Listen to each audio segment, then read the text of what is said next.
नमस्कार, मैं हूं लाल बाबू राय और आप देख रहे हैं आर्थिक न्याय यूट्यूब चैनल। आज हमारे बीच में उपस्थित हैं देश के जाने माने अर्थशास्त्री श्री रोशन लाल अग्रवाल जी, जिन्होंने ये पुस्तक लिख करके लोगों को जागरूक करने का काम कर रहे हैं। उस पुस्तक का नाम है गरीबी रेखा नहीं अमीरी रेखा।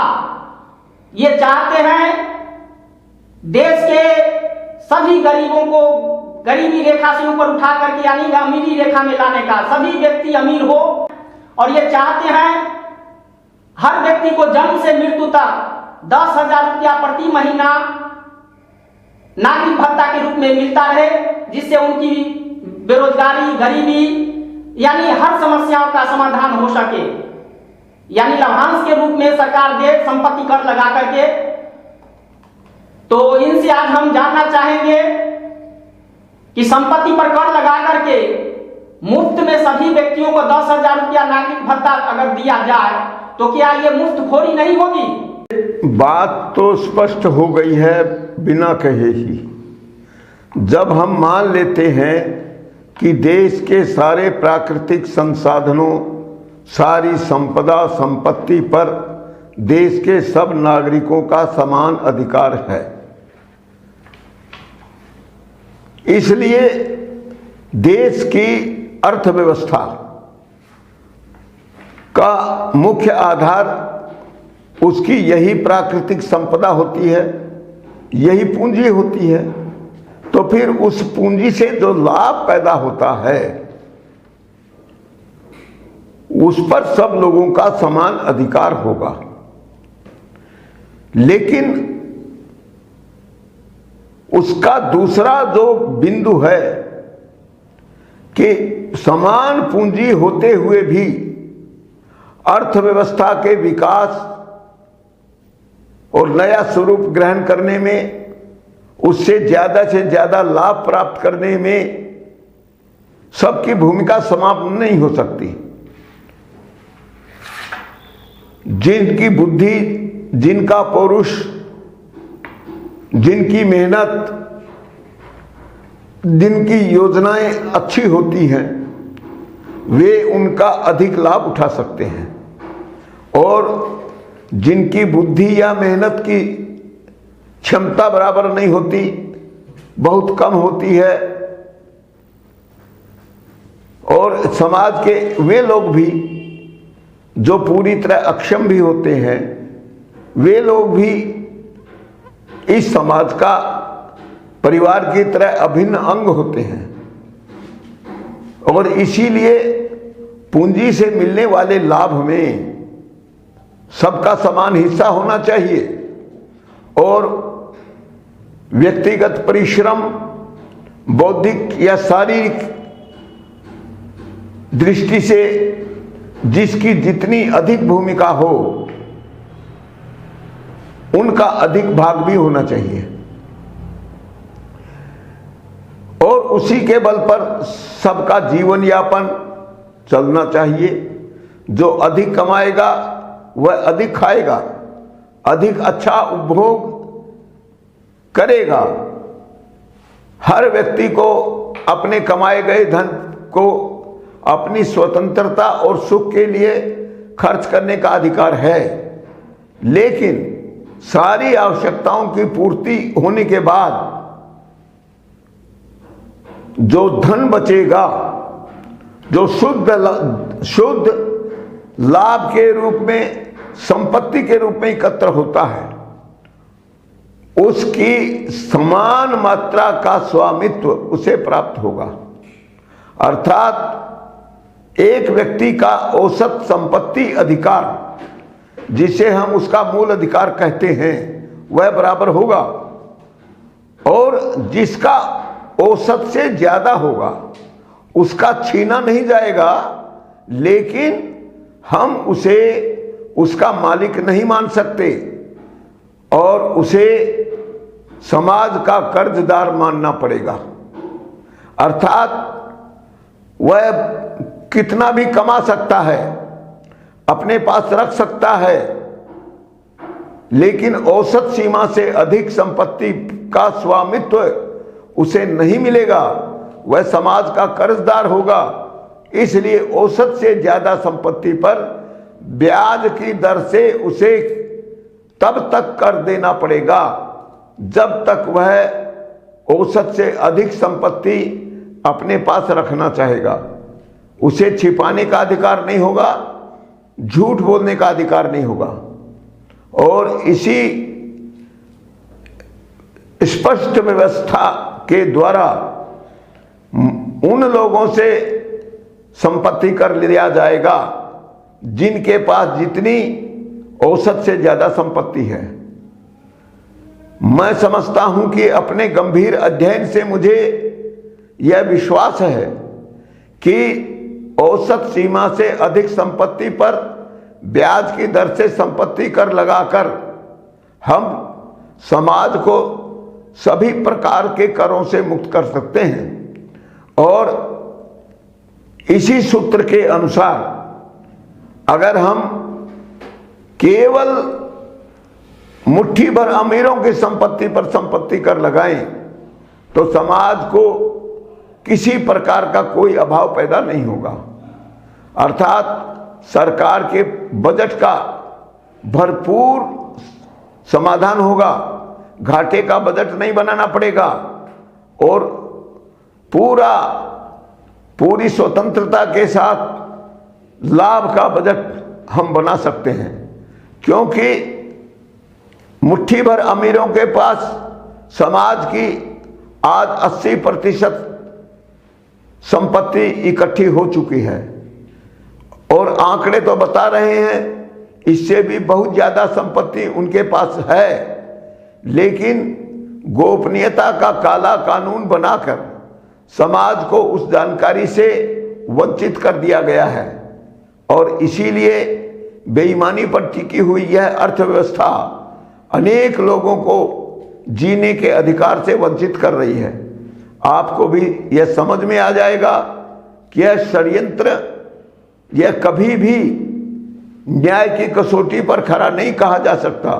इसे धोखा, छल कपट, षड्यंत्र जो भी आप नाम दें यह आपकी मर्जी है और उसी का दुष्परिणाम आज हमारा समाज भोग रहा है। और हम केवल संपत्ति पर कर लगाकर हर नागरिक को कम से कम 10% 10,000 रुपये प्रति माह जन्म से लेकर मृत्यु तक लाभांश के रूप में निरंतर दे सकते हैं, बल्कि इससे अधिक हो सकता है, इससे कम नहीं हो सकता। इसलिए बंधुओं, इस प्रकार का लाभांश जब तक नहीं मिलता तब तक उसे लोकतंत्र कहना ही गलत है। जब लोकतंत्र में मुट्ठी भर लोग सारी संपत्ति के मालिक बन जाएं तो वह लोक कहां होगा, वह तो गुलामों का तंत्र बनकर रह जाएगा। मुट्ठी भर लोग उसे जानवरों की तरह जैसा चाहेंगे वैसा हाँकते रहेंगे, अन्याय करेंगे, अत्याचार करेंगे। उनके अन्याय अत्याचार पर बोलने और सुनने वाला कोई नहीं होगा और यह अभी हम लोग देख रहे हैं। और आपके मन में भी जरूर यह इच्छा होती होगी कि सब लोगों को सुखपूर्वक जीने का अधिकार मिले। तो लोकतंत्र की दृष्टि से, न्याय की दृष्टि से, नैतिकता की दृष्टि से और सबके साथ आत्मीयता पूर्वक जीने की दृष्टि से यह एक आदर्श स्थिति होगी और सब लोगों का सुख एक दूसरे से सामंजस्य होने के कारण कोई किसी का विरोधी, कोई किसी का प्रतिद्वंदी और कोई किसी का शत्रु भी नहीं होगा। इस संबंध में अनेक प्रश्न आपके मन में उठ सकते हैं और हमारा यह पूरा प्रयास होगा कि आपके मन में उठने वाले हर प्रश्न का उत्तर मिले। इसलिए इसे हरामखोरी कहना यह मूर्खता है, यह अज्ञानता है। जब देश का हर नागरिक मालिक है तो फिर देश की पूंजी, देश की संपत्ति में उसे समान अधिकार तो मिलना ही चाहिए। लेकिन अब देश के नागरिकों को न तो अपने देश की कुल संपत्ति के बारे में बताया जाता है, न प्रति वर्ग व्यक्ति या क्षेत्र में लोगों के बीच कितनी कितनी संपत्ति है इसकी जानकारी है। और घाटे का बजट बनाकर समाज को मूर्ख बनाया जा रहा है, उसके साथ कपट किया जा रहा है, बेईमानी की जा रही है। और इसीलिए इस बात को पूरे विस्तार के साथ बताते हुए आम जनता को सच्ची जानकारी देना, यह हमारा राष्ट्रीय, मानवीय और नैतिक कर्तव्य है। हम इसे बिना किसी स्वार्थ के पूरा करना चाहते हैं और आप सभी लोगों को इस अभियान में जुड़ना चाहिए, यह हमारा सच्चा निवेदन है। इसलिए इसे हरामखोरी कहना यह मूर्खता हो सकती है और जानबूझकर दुष्ट प्रवृत्ति के स्वार्थी लोगों द्वारा समाज में फैलाया गया भ्रम है। सच्चाई यह है कि यह जब तक नहीं मिलेगा तब तक देश की जनता के साथ छल कपट होता रहेगा और इसे हरामखोरी बताया जाता रहेगा। अभी हम लोग के सामने में आर्थिक न्याय चैनल के दर्शकों द्वारा कुछ प्रश्न आ रहे हैं। मैं अग्रवाल साहब से निवेदन करूंगा उस प्रश्न का भी उत्तर दें। प्रश्न ये है, लोगों का कहना है कि आपने मुफ्त में सभी लोगों को 10,000 रुपया देने की बात कर रहे हैं। अगर सबको मुफ्त में पैसा दे दिया जाए तो काम क्यों करेंगे? इसका मतलब आप आलसी बनाने के लिए प्रयास कर रहे हैं। इस पर आपका क्या कहना है? देखिए, अगर मैं स्पष्ट रूप से बात करूं तो देश का नागरिक देश का मालिक है। इसलिए कब उसे कौन सा पराक्रम करना है, कब उसके मन में आलस आएगा,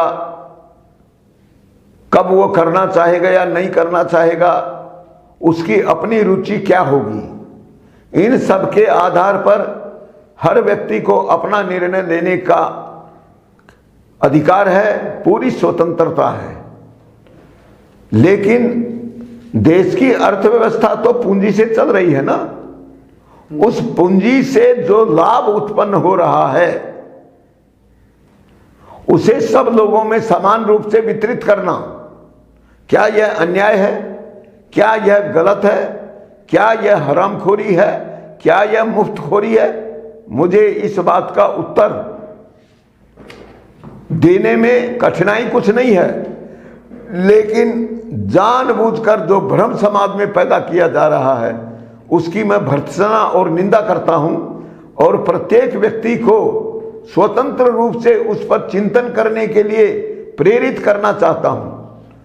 और मैं फिर कह रहा हूं कि देश की पूरी संपत्ति के आधार पर औसत सीमा से अधिक संपत्ति रखने वाले व्यक्ति जो मुफ्त में ब्याज के रूप में लाभ ले रहे हैं उस लाभ से वंचित होना चाहिए।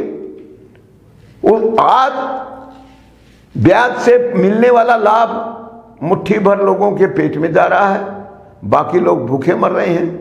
तो मुफ्तखोरी वास्तव में अति संपन्न लोग कर रहे हैं, ब्याज के रूप में सबका हक मार रहे हैं और इनके ऊपर मुफ्तखोरी का आरोप लगा रहे हैं।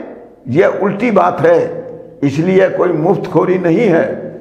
जिस प्रकार बैंक में रखा हुआ धन आपका होने के कारण आप उसके ब्याज के मालिक होते हैं, वह किसी प्रकार की मेहनत का हिस्सा नहीं होता, तब फिर वह मुफ्तखोरी नहीं है और यह हो गई मुफ्तखोरी।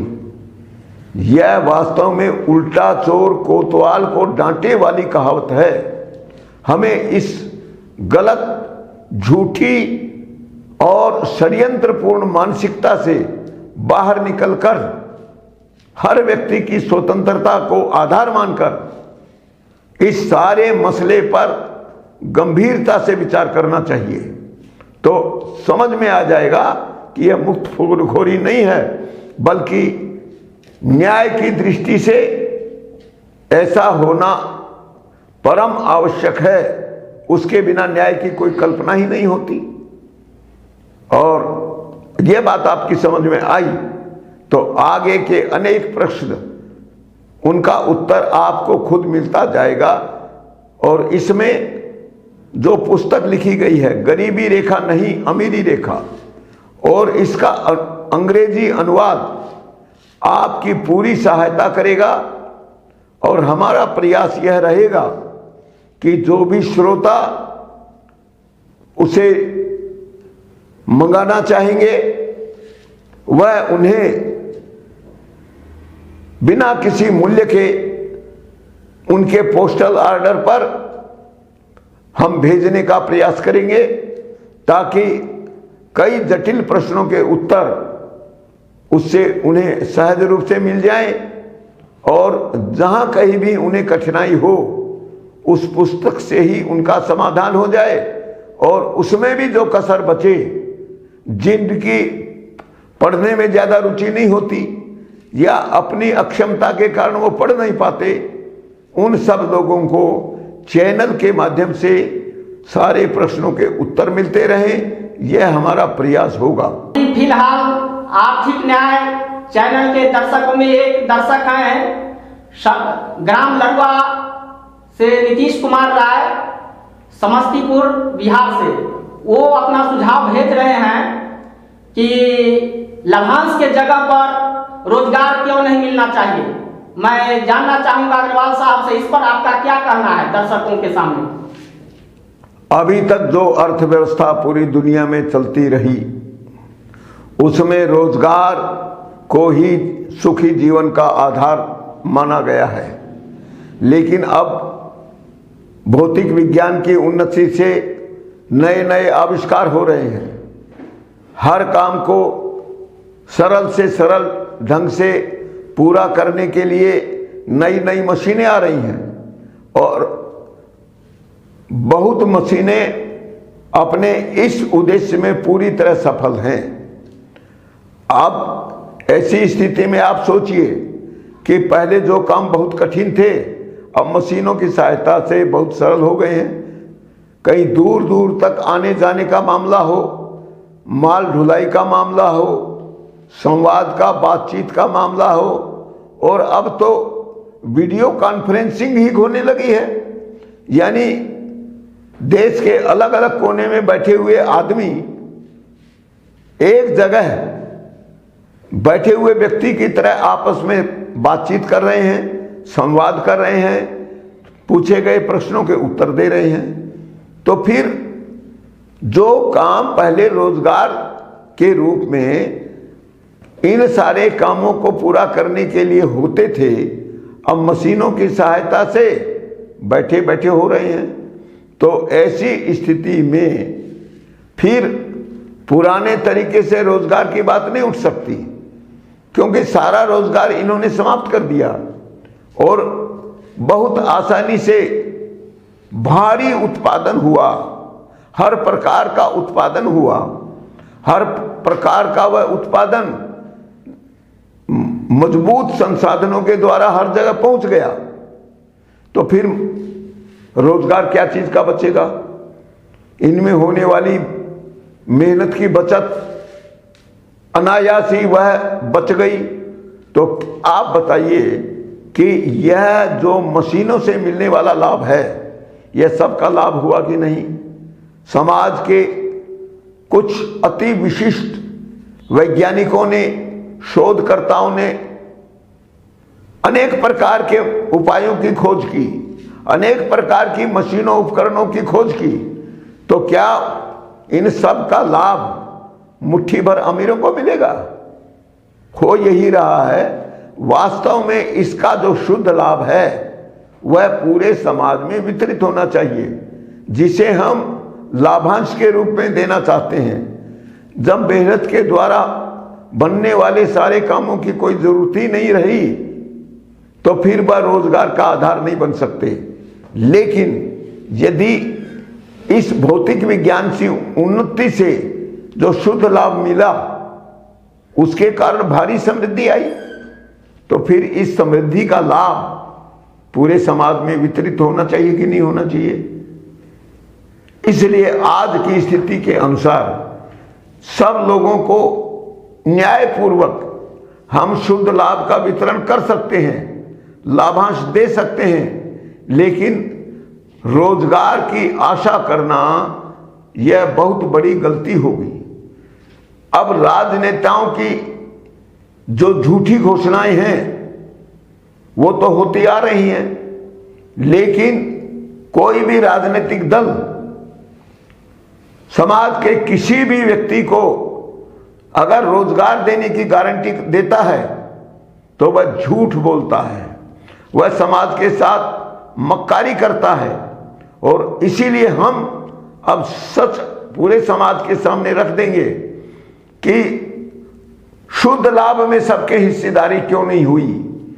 जब देश के सारे नागरिक सारे प्राकृतिक संसाधनों के मालिक हैं और इन्हीं के बल पर हर प्रकार का विकास होता है, तो उस विकास में समान भागीदारी लाभांश के द्वारा ही तो मिल सकती है। जिसको इससे ज्यादा कमाना हो वह स्वतंत्र है, मेहनत करे, नई नई योजना बनाए, दूरगामी दृष्टि रखे, नई नई चीजों की जानकारी ले, नए नए रहस्यों पर से पर्दा उठाए और उसका लाभ भी प्राप्त करे। लेकिन जो शुद्ध लाभ है वह निरंतर समाज में बढ़ता रहे। इसलिए अब रोजगार की बात मत कीजिए, आप समान लाभांश प्राप्त करने की बात कीजिए, जो प्रत्येक नागरिक को जन्म से लेकर मृत्यु तक नागरिक के रूप में हम बहुत आसानी से दे सकते हैं। और इसलिए रोजगार नहीं मिल सकता, लेकिन लाभांश तो कभी भी मिल सकता है। देश में अगर 2 नागरिक ज्यादा हुए तो भी समान लाभांश में वितरित किया जा सकता है, और नागरिकों की संख्या घटी या बढ़ी, सकल लाभ कम हुआ या ज्यादा हुआ, उसी के आधार पर लाभांश की मात्रा तो कम ज्यादा हो सकती है, लेकिन लाभांश बांटकर ही हम पूरे समाज को सुखी, संपन्न और शांति के साथ, खुशी के साथ, सद्भावना और विश्वास के साथ जीवन प्रदान कर सकते हैं, जिसमें कहीं पर भी कोई असंतोष भी नहीं होगा। और असंतोष नहीं होगा तो लाभांश बांटना ही वास्तविक समाधान है।